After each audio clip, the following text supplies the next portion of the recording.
CNN y varios medios de comunicación citaron a funcionarios israelíes que afirmaron que el ejército de Israel había lanzado una ofensiva terrestre con el objetivo de tomar la ciudad de Gaza, el mayor centro urbano de la región. El 16 de septiembre se observaron grandes columnas de humo elevándose sobre Gaza. El ejército israelí no ha respondido a la solicitud de comentarios sobre esta acción, que se produce tras semanas de intensos bombardeos sobre la ciudad. Ese mismo día, Hamás comunicó que el ataque terrestre en curso de Israel en la ciudad de Gaza no solo amenaza la vida de los palestinos, sino que también representa una amenaza considerable para la vida de los soldados israelíes capturados. En concreto, Hamás declaró: la destrucción sistemática y la campaña de genocidio fascista que la ciudad de Gaza está sufriendo también pone en peligro la vida de los soldados israelíes capturados. Hamás también criticó al presidente de los Estados Unidos, Donald Trump, por aplicar doble rasero en su respuesta al ataque en curso, a la situación de los prisioneros israelíes y al asombroso número de víctimas civiles en la franja de Gaza. El comunicado enfatiza que el primer ministro israelí, Benjamin Netanyahu, debe asumir plena responsabilidad por la vida de los prisioneros en la franja de Gaza, al mismo tiempo que sostiene que la administración estadounidense también debe asumir responsabilidad directa por la escalada de esta guerra genocida brutal a través de su apoyo y su política de engaño. Anteriormente, en una publicación en Truth Social, el presidente de los Estados Unidos, Donald Trump, advirtió a Hamás de que todos los acuerdos serán cancelados, tras haber leído noticias de que ese grupo planeaba usar rehenes en tierra firme como escudos humanos. Estas declaraciones se emitieron en el contexto de una rueda de prensa conjunta del secretario de Estado de Estados Unidos, Marco Rubio, y del primer ministro israelí, Benjamin Netanyahu, el 15 de septiembre, en la que enfatizaron que la única forma de poner fin al conflicto en Gaza es que los combatientes de Hamás liberen todos los rehenes y se rindan. La guerra comenzó tras el ataque de Hamás al sur de Israel, que causó aproximadamente 1.200 muertes y 251 rehenes, según cifras israelíes. En respuesta, Israel lanzó una operación militar que ha dejado más de 64.000 muertos, según el Ministerio de Salud de Palestina. Según el Ministerio de Defensa de Israel, Israel Katz, la ciudad de Gaza está sumida en un mar de fuego tras el intenso ataque de la noche del 15 de septiembre. Después de que los medios palestinos informaran sobre el feroz bombardeo de las Fuerzas de Defensa de Israel, IDF, en la ciudad de Gaza la noche del 15 de septiembre, el ministro de Defensa, Israel Katz, afirmó que el ejército está luchando valientemente para rescatar a los rehenes y derrotar a Hamás. Katz declaró: la ciudad de Gaza está sumida en un mar de fuego. Las fuerzas de defensa de Israel están atacando con fuerza las posiciones del enemigo. No cederemos ni retrocederemos hasta que la misión esté cumplida. CNN y varios medios de comunicación citaron fuentes de funcionarios israelíes que informaron que el ejército de Israel lanzó una ofensiva terrestre para tomar el control de la ciudad de Gaza el 16 de septiembre. La operación comenzó solo unas horas después de la reunión entre el secretario de Estado de Estados Unidos, Marco Rubio, y el primer ministro de Israel, Benjamin Netanyahu, en Jerusalén. Durante el intercambio, Rubio afirmó que la administración del presidente Trump apoya esta acción militar, pero enfatizó el deseo de que la operación se lleve a cabo con rapidez y termine en el menor tiempo posible. La agencia Axios también citó a un alto funcionario israelí que reconoció: Rubio no controla lo que ocurre sobre el terreno. Mientras tanto, un funcionario estadounidense dijo que Washington no buscará impedir a Tel Aviv. Según la agencia de noticias oficial del gobierno de Palestina, Wafa, desde mediados de agosto de 2025, Israel ha intensificado continuamente sus ataques en la ciudad de Gaza, comenzando con enfrentamientos en el área de Zaitún, en el este de la ciudad, luego dirigiéndose hacia Sabra, en el sur, y posteriormente extendiéndose a toda la ciudad.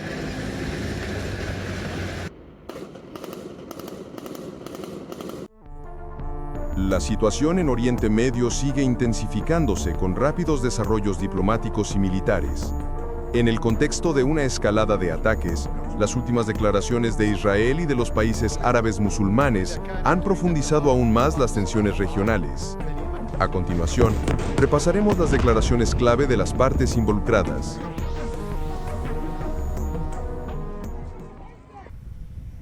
El 15 de septiembre de 2025, el primer ministro Benjamin Netanyahu afirmó que Israel deberá impulsar sus industrias de armamento independientes en medio de lo que describió como un cerco diplomático por parte de Occidente. Hablando en el evento de apertura de la delegación bipartidista más grande que jamás haya visitado Israel, Netanyahu dijo que existe un esfuerzo por imponer un cerco sobre Israel. Estamos plenamente conscientes de que existe un esfuerzo por imponer un cerco sobre Israel por parte de múltiples entidades y países, liderados por Qatar. En primer lugar, hay un cerco mediático, financiado con enormes sumas de dinero provenientes de Qatar y otros países como China. Están operando en Occidente, y no menos en Estados Unidos.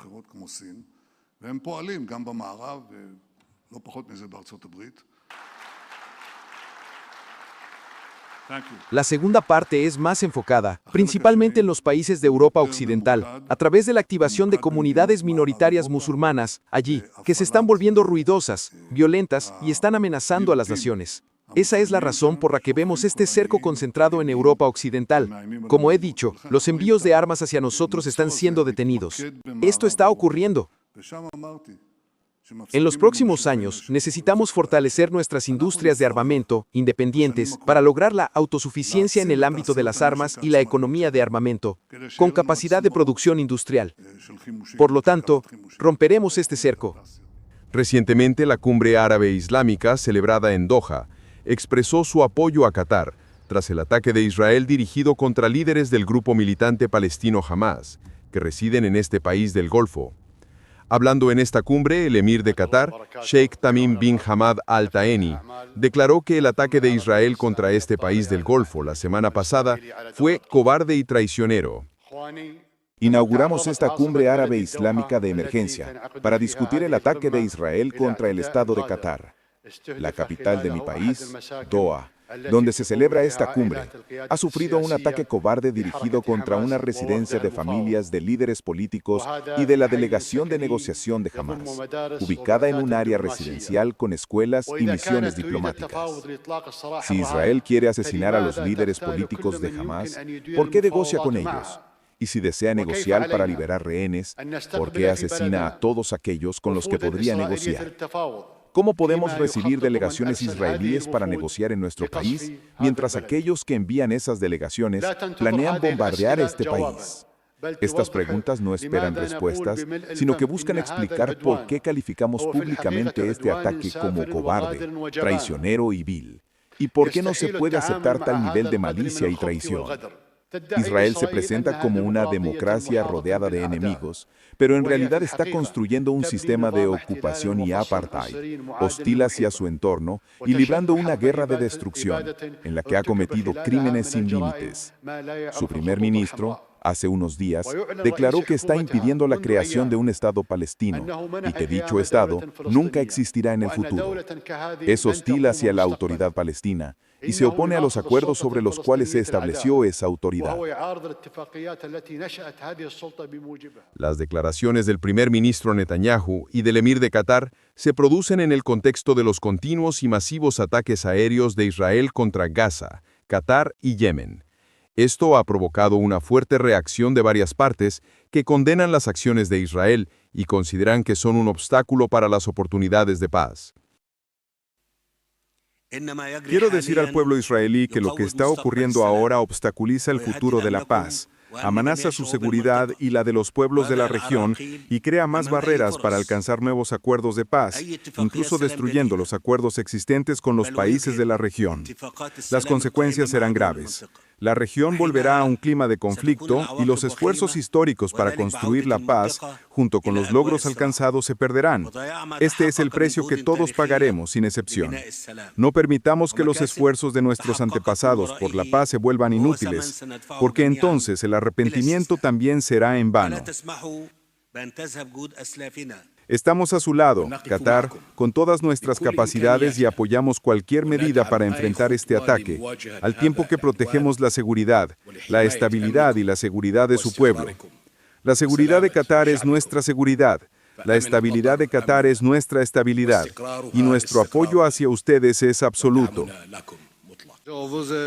El ataque del 9 de septiembre de 2025 contra Qatar fue un ataque deliberado del régimen sionista, destinado a sabotear los esfuerzos diplomáticos para poner fin al genocidio en Gaza. Esta agresión no es solo un crimen, sino una declaración descarada y sinvergüenza de que el poder militar, y no la ley, ahora determina las reglas. Este es uno de los raros momentos en la historia en los que se asesinan negociadores, y no hay precedentes de que se ataque a un mediador de paz. En el mismo contexto, los ataques de Israel contra Gaza continúan, e Israel ha llevado a cabo ataques contra Siria durante los últimos 9 meses. Mientras tanto, el secretario de Estado de Estados Unidos, Marco Rubio, instó a Qatar a seguir desempeñando un papel constructivo en la resolución del conflicto en Gaza. Rubio coincidió con la postura del gobierno israelí de que para mejorar la vida de los habitantes de Gaza es necesario eliminar a las fuerzas de Hamás. Nos estamos enfocando en lo que está ocurriendo ahora y en lo que viene después. ¿Qué papel puede desempeñar Qatar para lograr un resultado que no solo ponga fin a este conflicto, sino que también libere a todos los rehenes, tanto vivos como fallecidos? No solo desarme y elimine a Hamás, sino que también brinde un futuro mejor para la población de Gaza, algo que no puede lograrse mientras Hamás siga existiendo, mientras 48 rehenes permanezcan retenidos. Por eso, seguiremos alentando a Qatar a desempeñar un papel constructivo en este asunto. Tenemos una relación sólida con nuestros aliados del Golfo. Trabajamos de cerca con ellos en muchos temas. Hemos mantenido un diálogo constante con ellos antes y después de lo ocurrido. Y en última instancia, lo que queremos enfatizar a todos es que algunos principios fundamentales permanecen inalterables. En lo que respecta a nosotros, el presidente ha sido claro sobre los eventos en Gaza. Todos los rehenes, tanto vivos como fallecidos, deben ser devueltos a casa de inmediato. Hamás no puede seguir existiendo como una fuerza armada que amenaza la paz y la seguridad, no solo de Israel, sino del mundo entero. Y la población de Gaza merece un futuro mejor. Algo que solo puede comenzar cuando Hamás sea eliminado y todos los rehenes, tanto vivos como fallecidos, sean devueltos a casa. Debemos recordar con quiénes estamos lidiando. Un grupo de personas que ha dedicado su vida a la violencia y la barbarie. Frente a esa dura realidad, aunque deseemos una solución pacífica y diplomática para poner fin a esto, y seguiremos buscando y comprometiéndonos con eso, también debemos estar preparados para la posibilidad de que eso no ocurra. Lo que muchas personas están haciendo en diferentes países, en las Naciones Unidas en primer lugar, es principalmente por motivos de política interna. En segundo lugar, es en gran medida simbólico. Realmente no tiene ningún impacto en avanzar hacia un Estado palestino. El único impacto real que tienen es hacer que Hamás se sienta más audaz. Hace que fuerzas como Hamás se sientan más valientes. De hecho, esto ha hecho las cosas más difíciles. Realmente es un obstáculo para la paz. Hemos trabajado y colaborado hace unas semanas en el tema de Irán y las ambiciones de Irán, no solo de poseer armas nucleares, sino también de misiles de corto y mediano alcance capaces de amenazar nuestra presencia en la región, así como la seguridad del Estado de Israel. Pero me atrevo a decir que esta amenaza va mucho más allá, hasta los reinos del Golfo e incluso Europa. De hecho, algunos de los misiles que están intentando desarrollar ahora ya pueden apuntar a países europeos. Por lo tanto, un Irán nuclear gobernado por un clérigo chiita radical, que posee no solo armas nucleares potenciales, sino también misiles capaces de transportar esas armas a largas distancias, es un riesgo inaceptable. No solo para Israel, no solo para Estados Unidos, sino para el mundo entero. Esa es la razón por la que nuestro presidente continúa con una campaña de presión máxima y seguirá aplicando la máxima presión económica sobre Irán hasta que cambien de rumbo.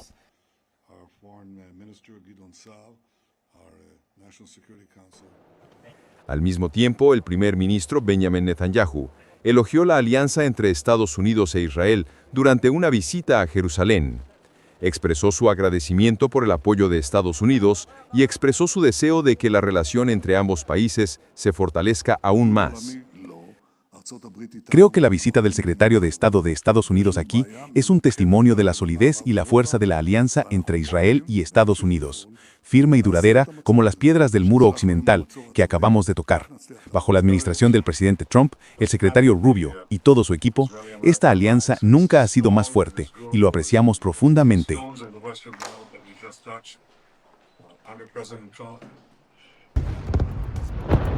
Mientras las actividades diplomáticas se desarrollan en Jerusalén y Doha, las fuerzas israelíes continúan el ataque contra la ciudad de Gaza.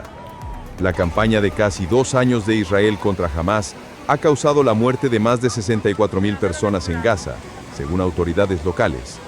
Esta campaña fue desencadenada por el ataque del grupo militante contra Israel en octubre de 2023, en el que 1.200 personas fueron asesinadas y otras 251 tomadas como rehenes, según datos de Israel.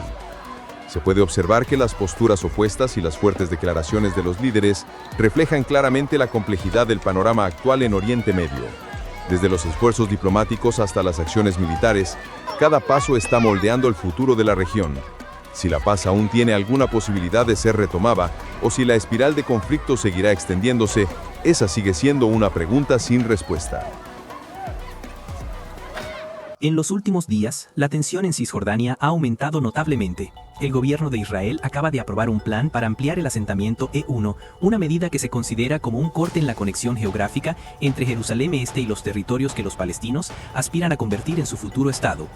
Al mismo tiempo, las operaciones militares y las redadas en ciudades como Tulkarem han generado preocupación en la comunidad internacional por el riesgo de una escalada de violencia y el impacto sobre la población civil en un contexto en el que el gobierno israelí aún no ha presentado una hoja de ruta clara hacia una solución de paz duradera. Mientras tanto, el mecanismo de división de las áreas A, B y C, según los acuerdos de Oslo, sigue vigente como una prueba del fracaso de los esfuerzos de negociación. En un momento en que la comunidad internacional pide contención, la gran pregunta es, ¿queda alguna oportunidad real para la paz en Cisjordania? Cisjordania, un territorio en el corazón del conflicto entre Israel y Palestina, está dividida en 3 áreas administrativas: Área A, Área B y Área C, según los acuerdos de Oslo firmados en la década de 1990. Esta división sigue vigente hasta el día de hoy, afectando la gestión administrativa, la seguridad y el uso de la tierra en la región. Las áreas A, B y C ahora parecen casi parte de la historia. Surgieron de los acuerdos de Oslo de 1993, y es importante recordar que este acuerdo fue diseñado como una fase temporal de 5 años, antes de alcanzar un acuerdo de paz integral que resolviera todos los problemas pendientes entre Israel y Palestina. Por ello, ambas partes acordaron dividir Cisjordania en 3 áreas. El área A, donde vive la mayoría de los palestinos, está completamente controlada por Palestina en términos militares. El área B, administrada conjuntamente por Israel y Palestina, y el área C, la más grande, que abarca más del 60%, casi el 65% del territorio, completamente controlada por Israel. La idea original era que, una vez que se alcanzara un acuerdo de paz y se definieran las fronteras, estas 3 áreas dejarían de existir.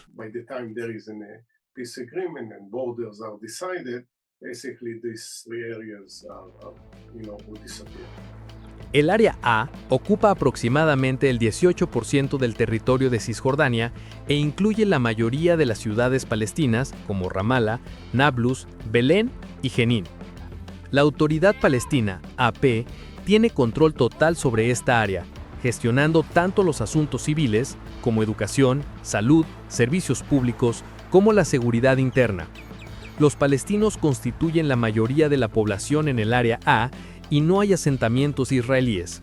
Sin embargo, las fuerzas israelíes realizan con frecuencia operaciones militares en esta zona con el argumento de la seguridad, lo que genera tensiones con la autoridad palestina. Existen muchos problemas. La ocupación se arraiga cada vez más, mientras que la violencia aumenta, incluyendo ataques por parte de colonos judíos extremistas. Lo que sucede en las áreas A, B y C muestra una falta de respeto hacia el área A, que se supone está completamente controlada por Palestina. Esto también refleja la disminución de la legitimidad de la autoridad palestina, AP. La AP se ha vuelto cada vez más autoritaria y ya no es vista por los palestinos como representante de sus intereses, esperanzas y aspiraciones. La mayoría de los palestinos no ven una salida, más allá de vivir bajo una ocupación cada vez más dura.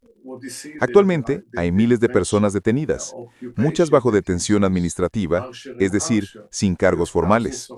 La economía está colapsando y la gente desea ver un cambio en sus vidas, vivir en un estado independiente, sin ocupación y disfrutar de los derechos básicos que tienen las personas en todo el mundo.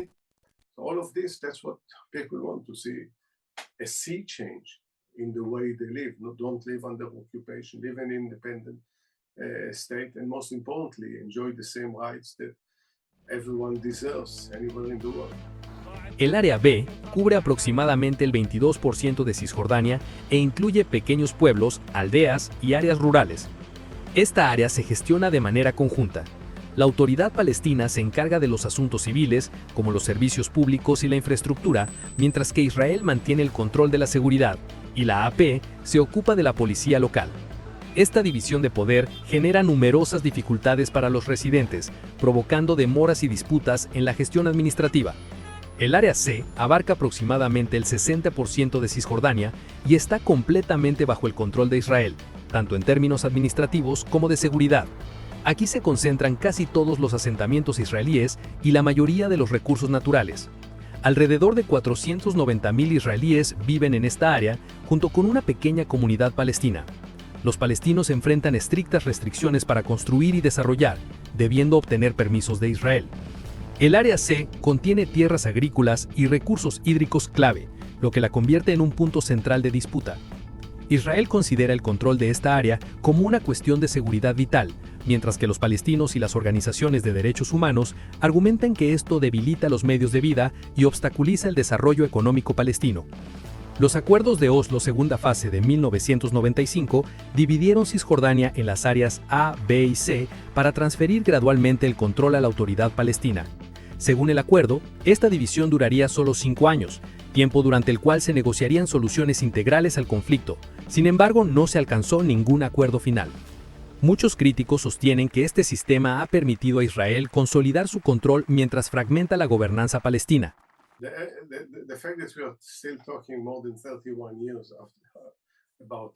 La realidad es que, más de 31 años después, todavía hablamos de las áreas A, B y C. Esto simboliza el fracaso del proceso de paz entre Israel y Palestina para lograr un acuerdo final que conduzca a una solución de 2 estados, Israel como un estado judío y Palestina como un estado independiente para los árabes palestinos.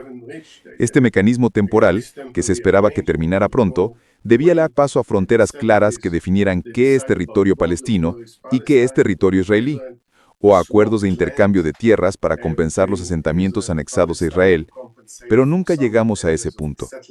Todos los esfuerzos para alcanzar un acuerdo final que pusiera fin a todas las disputas han fracasado, y el proceso de paz basado en la solución de 2 estados se ha derrumbado por completo.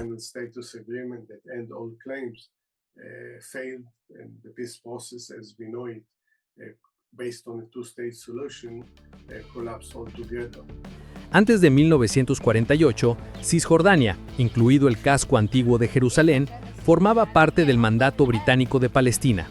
Tras la guerra de 1948, Transjordania ocupó este territorio. En 1967, Israel conquistó Cisjordania durante la guerra con los países árabes, anexionando Jerusalén y un cinturón circundante, una acción no reconocida internacionalmente. En 1994, se estableció la Autoridad Palestina bajo acuerdos de paz temporales, otorgando a los palestinos una autonomía limitada mientras Israel continuaba ocupando Cisjordania. Actualmente, además de Jerusalén Este controlada por Israel, Cisjordania alberga a unos 3 millones de palestinos, de los cuales casi un tercio son refugiados de la guerra de 1948. Paralelamente, aproximadamente 529.450 israelíes viven en asentamientos, 141 legales y 224 puntos de población no aprobados oficialmente. Las visiones opuestas profundizan la división. Los palestinos consideran a Cisjordania el núcleo de su sueño de establecer un estado independiente, junto con la Franja de Gaza y Jerusalén Este como capital. Para Israel, Cisjordania, llamada Judea y Samaria, tiene un significado estratégico y religioso, con numerosos sitios bíblicos. Esta es la razón por la que muchos israelíes se han asentado ahí. En 2019, el primer ministro israelí Benjamin Netanyahu anunció planes para anexionar partes de Cisjordania, pero lo suspendió a cambio de un acuerdo de normalización con los Emiratos Árabes Unidos en 2020. Los palestinos argumentan que los asentamientos israelíes están socavando la solución de 2 estados.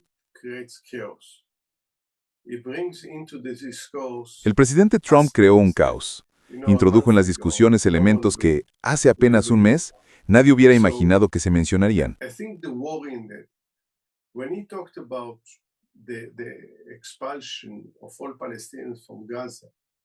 Es preocupante cuando habla de expulsar a toda la población palestina de Gaza, algo que es poco probable y esperamos que no ocurra. Sin embargo, plantear este tema normaliza la discusión sobre violaciones graves como crímenes de guerra o el desplazamiento forzado de poblaciones en el discurso internacional. Esto equivale a debilitar el derecho internacional, socavar el orden internacional posterior a la Segunda Guerra Mundial y erosionar las normas de conducta que, especialmente en Occidente, se consideran fundamentales para un sistema de valores y principios compartidos.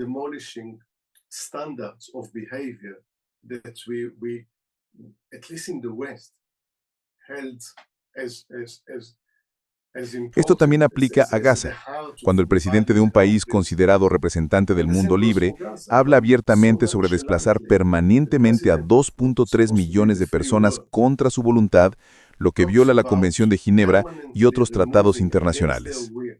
Este enfoque normaliza la aceptación de tales acciones, aunque se justifiquen con motivos como construir un resort costero.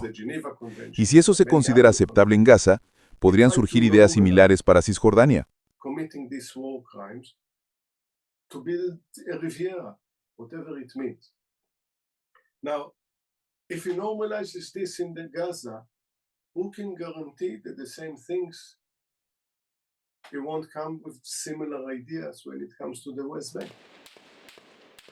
Cisjordania fue el escenario de la primera intifada, 1987, y la segunda intifada, 2000, con violentos enfrentamientos palestinos y el ejército israelí. En 2002, Israel construyó muros de hormigón para prevenir atentados suicidas. Los palestinos consideran esto una apropiación de tierras, ya que gran parte del muro se encuentra dentro del territorio de Cisjordania. En los últimos años, los conflictos entre colonos israelíes y palestinos han aumentado, con un incremento en los ataques. It would be a mistake to ignore and neglect what's happening in the West Bank. Most of Palestinians Sería un error ignorar lo que está sucediendo en Cisjordania. La mayoría de los palestinos que viven bajo ocupación están aquí, más que en Gaza. La situación en Cisjordania podría llevar a una escalada de conflicto y violencia, que ya está en un punto muy frágil y podría estallar en cualquier momento. Cuando el presidente Trump plantea la idea de expulsar a los palestinos, este puede reforzar la percepción de los grupos más extremistas de que ese es el gran plan. No hay solución de dos estados, no se reconocen los derechos de los palestinos, se continúa expandiendo los asentamientos, se anexa toda Cisjordania y finalmente se podría expulsar a los palestinos de esta área. Estamos en un momento histórico extremadamente peligroso. Si la situación no se desescala, podríamos enfrentar un periodo prolongado de violencia y derramamiento de sangre.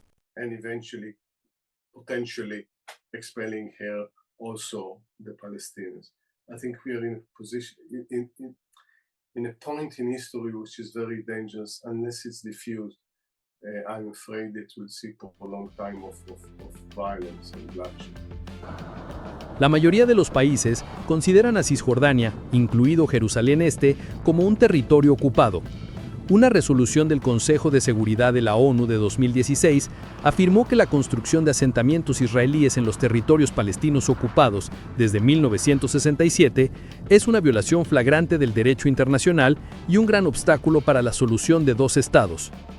3 décadas después de los acuerdos de Oslo, en lugar de conducir a la paz, Cisjordania sigue sumida en violencia e instabilidad. La imagen del apretón de manos entre Yasser Arafat y Yitzhak Rabin, bajo la mirada del presidente estadounidense Bill Clinton en 1993, ahora es solo un símbolo de una esperanza desvanecida. Rabin fue asesinado en 1995, Arafat murió en 2004. Muchos observadores argumentan que Israel ha convertido el acuerdo temporal en un status quo indefinido. Mientras tanto, las organizaciones de derechos humanos acusan a Israel de implementar un sistema de apartheid en Cisjordania. El conflicto se ha intensificado desde el estallido de la guerra en Gaza, con cientos de palestinos asesinados, incluidos civiles y jóvenes que lanzaban piedras, y miles detenidos por Israel. La tensión en el Caribe se intensifica tras la declaración del presidente de Estados Unidos, Donald Trump, de que la Armada estadounidense atacó un barco venezolano sospechoso de transportar drogas, dejando 3 personas muertas. Caracas, por su parte, califica las recientes acciones de Washington como actos de agresión, El presidente Nicolás Maduro está movilizando a la milicia y entrenando a civiles en el uso de armas.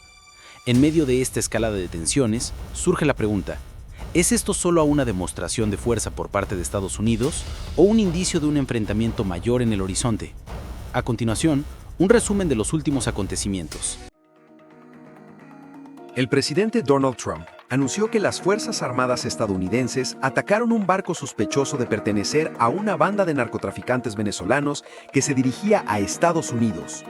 En una publicación en la red social Truth Social, el 15 de septiembre, Trump escribió: "Esta mañana, bajo mis órdenes, las Fuerzas Armadas de Estados Unidos llevaron a cabo un segundo ataque contra bandas de narcotraficantes claramente identificadas en el área de responsabilidad del Comando Sur, Southcom". Trump informó que 3 personas murieron en el ataque y confirmó que el incidente ocurrió en aguas internacionales. Sin embargo, no presentó pruebas concretas de que el barco transportara drogas.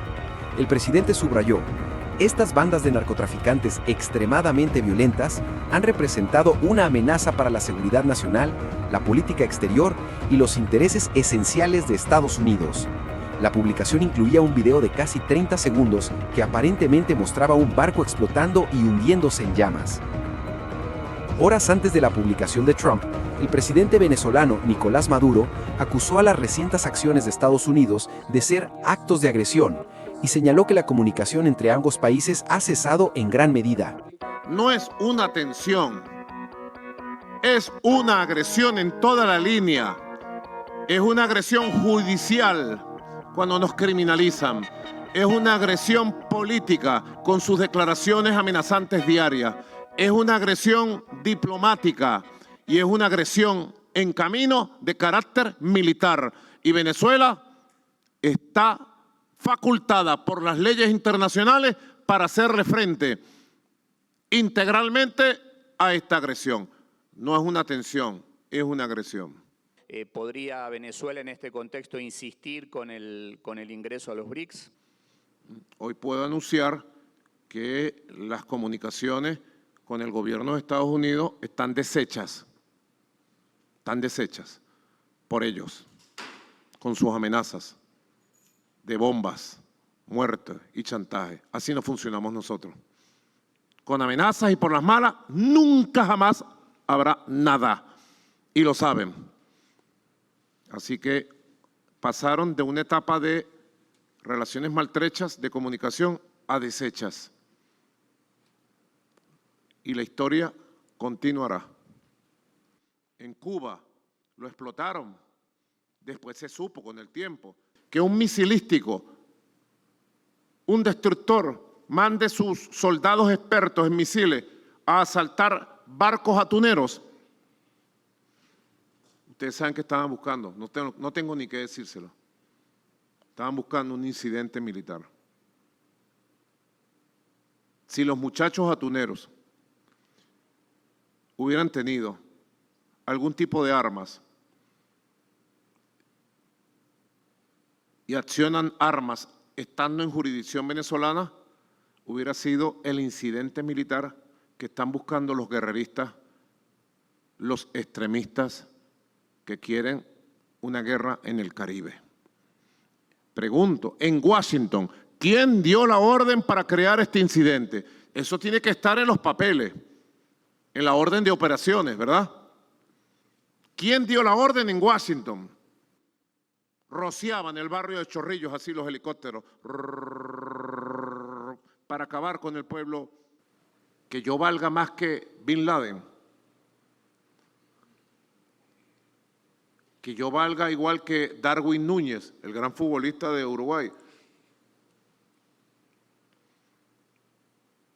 Cualquier momento me ponen a valer más que Messi y sería una injusticia, ¿verdad? Nadie cree esos ataques inmorales, extravagantes. Saben que salieron de Saigón y el que no lo sepa, que lo busquen. Si quieren buscar marihuana, búsquenla en Estados Unidos, que están produciendo la marihuana, la super marihuana sintética. Y es legal, es legal la producción y el consumo de marihuana en los Estados Unidos. ¿Qué van a decir ustedes, Venezuela? No tienen moral, no tienen moral. En Venezuela sigue siendo ilegal y será ilegal. Aquí no vamos a caer en la moda estúpida de legalizar ninguna droga. Jamás la vamos a legalizar. Preguntar cuál es su mensaje. He enviado a varios presidentes de América Latina y el Caribe. Al primero que se le entregó la carta fue al presidente de la CELAC, Gustavo Petro, para que se convoque con carácter de urgencia en América Latina y el Caribe una conferencia especial por la soberanía y la paz del Caribe. Y la CELAC asuma la conducción de un proceso intenso de conversaciones y diálogos para hacer valer la declaratoria de América Latina y el Caribe, territorio de paz. ¿Cuál fue el incidente? ¿Cuál fue? La primera ministra de Trinidad y Tobago se volvió loca.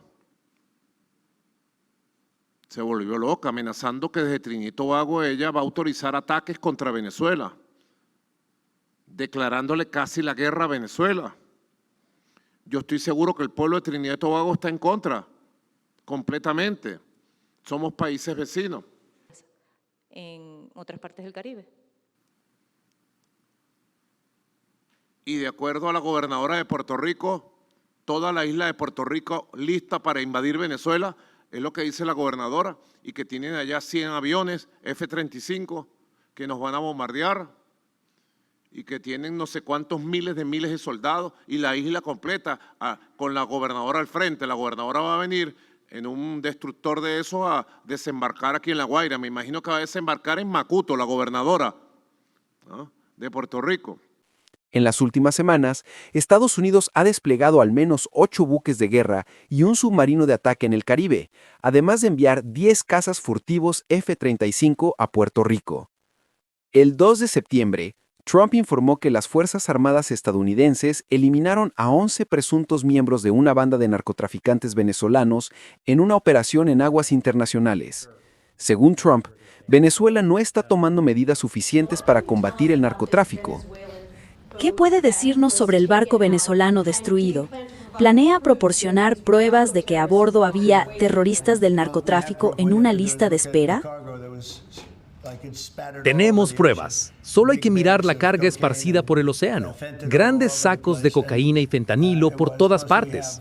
Además, tenemos grabaciones, evidencia documentada de que estaban saliendo. Lo grabamos. Fuimos muy cuidadosos porque sabíamos que nos estarían observando. Fuimos muy cuidadosos. El ejército hizo un gran trabajo. ¿Qué significa esto? Significa que ya no habrá drogas transportadas por mar, pero las drogas aún pueden entrar por tierra. ¿Y saben qué? Estamos diciendo a las bandas de contrabandistas que los detendremos cuando vayan por tierra. Los detendremos de la misma manera que detuvimos los barcos.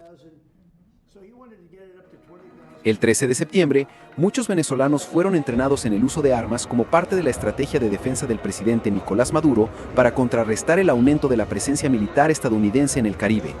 Los ciudadanos que forman parte de la Milicia Nacional Bolivariana fueron capacitados por la Guardia Presidencial en un cuartel en Caracas. El programa de entrenamiento se llevó a cabo en 312 cuarteles en todo el país tras el llamado de Maduro a reclutar más milicianos. El entrenamiento tuvo lugar el mismo día en que el gobierno venezolano informó que un destructor estadounidense interceptó, abordó y retuvo durante 8 horas un barco pesquero de atún venezolano en la zona económica exclusiva del país el viernes, 12 de noviembre. El día de hoy estamos haciendo una participación cívico-militar dada por las instrucciones de nuestro presidente Nicolás Maduro Moro.